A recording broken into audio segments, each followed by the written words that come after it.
The family of anti-apartheid activist Dr. Hoosen Haffajee say they finally found closure. The Pietermaritzburg High Court ruled that his death in detention wasn't suicide, but rather murder as a result of torture by the apartheid security police. Haffajee died 46 years ago, aged 26, and eNCA's Lethiwe Mdluli filed this report. It's been a long road for the Haffajee family. They have waited 46 years for justice. In 1977, political activist Dr. Hoosen Haffajee was found dead at the Brighton Beach police station, with his death said to be a suicide. But the Haffajee family never believed he killed himself.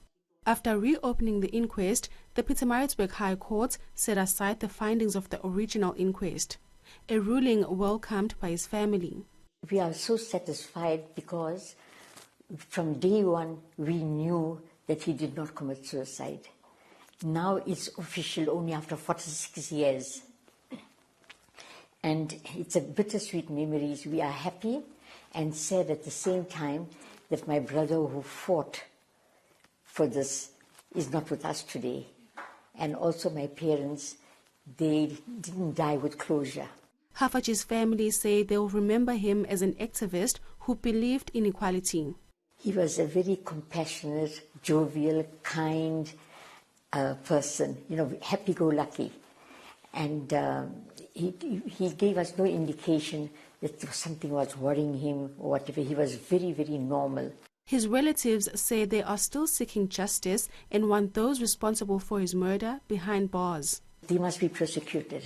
That's all I can say. Because we lived through hell, sadness for 46 years.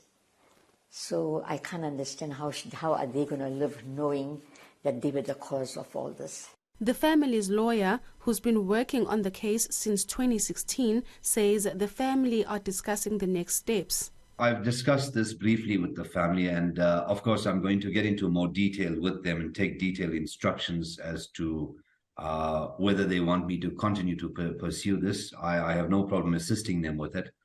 I do know that they're keen to ask the prosecuting authorities to investigate it.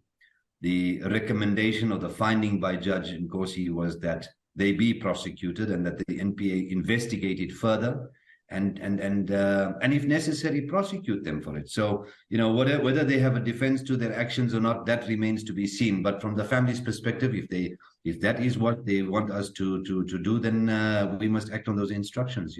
Not just the one remaining member, but also the other individuals who were involved at that time, including the female who was found to have committed perjury.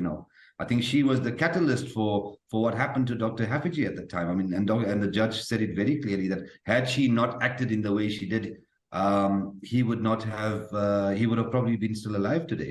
Haffajee's relatives say they hope other families who went through the same experience will also one day find justice. Lethiwe Mdluli, Pietermaritzburg.